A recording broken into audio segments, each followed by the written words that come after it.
Thanks for watching ERi-TV, dear viewers. Welcome to our news broadcast. Here are the headlines.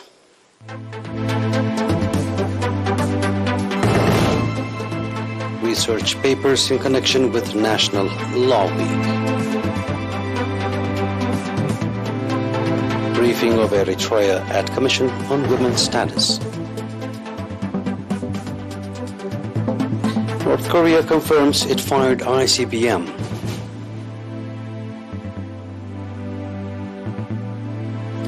China Xi Jinping to visit Russia next week, says the Kremlin.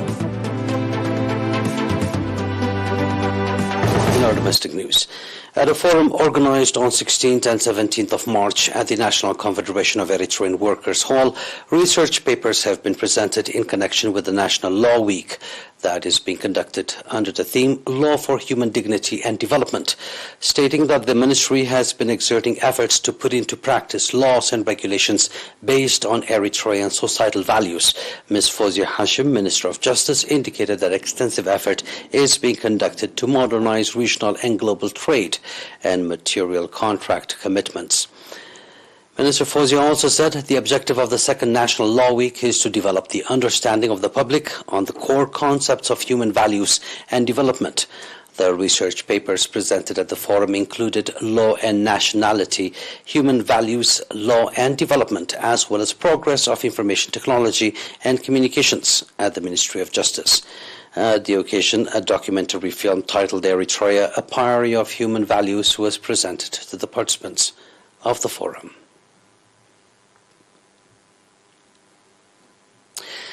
Ms. Tesfa Mikhail, President of the National Union of Eritrean Women, gave briefing at the 67th Commission on Women's Status, focusing on Eritrea's stance on women issues and the achievements so far registered. The meeting, in which Ms. Sofia Tesfa Mariam, Eritrea's permanent representative at the United Nations, members of the Central Committee of the National Union of Eritrean Women, as well as youth members of the Union in the diaspora and members of the Office of the Eritrea's permanent representative took part, Ms. Tesfa gave detailed briefing focusing on the background of Eritrean women and their contribution in the national development programs and equal opportunities.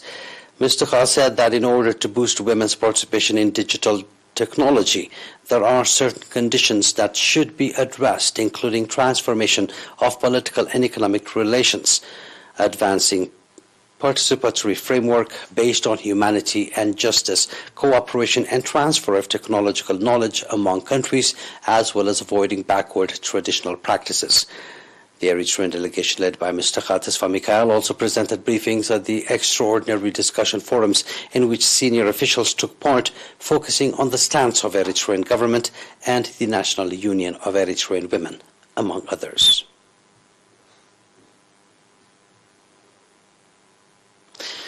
The Northern Red Sea Regional Assembly held its 18th regular meeting on 15th and 16th March in the port city of Massawa under the theme Our Strength, Our Unity and Harmony, indicating that 2022 has passed documenting laudable history that made the Eritrean people proud.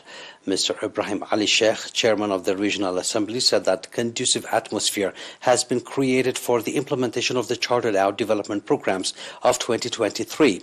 Mr. Ibrahim also called on the public to pour integrated efforts to strengthen participation in the implementation of the ongoing projects for 2023.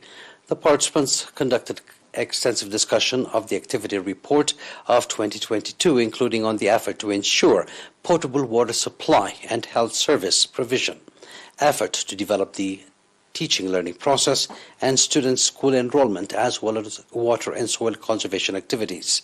They also addressed the strategies to be applied on the projects for 2023.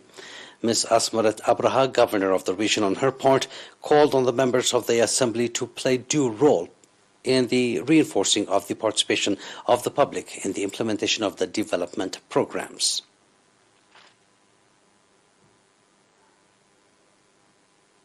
That was our domestic news. Please stay tuned now for the international news right after the short break.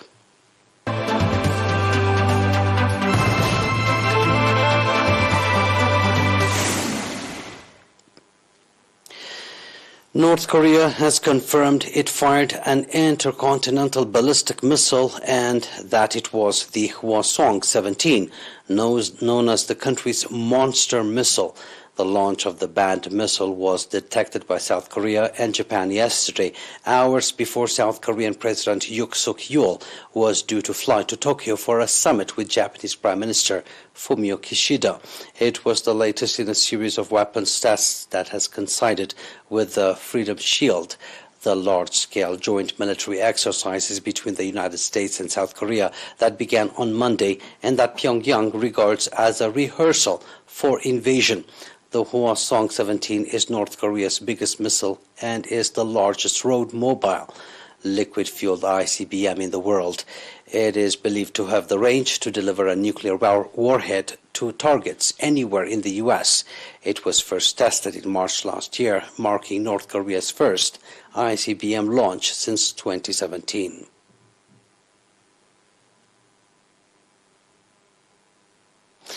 Chinese President Xi Jinping will be in Russia next week for a state visit after he was invited by President Vladimir Putin, the Kremlin has said. This trip is also about promoting peace between Ukraine and Russia, as China is trying to mediate between the two countries. China's foreign ministry says that Beijing's stance regarding the conflict has been consistent and that all it wants is peace for both sides.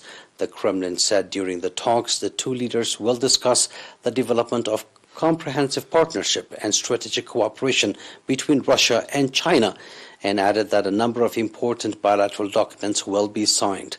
Beijing has also criticized the U.S. and other Western countries for imposing the unilateral sanctions against Russia and fueling the crisis by militarily supporting Ukraine.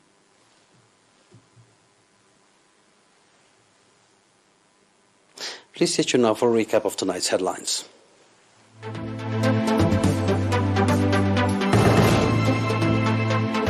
Research papers in connection with National Law Week. Briefing of Eritrea at Commission on Women's Status. North Korea confirms it fired ICBM missiles. China's Xi Jinping to visit Russia next week.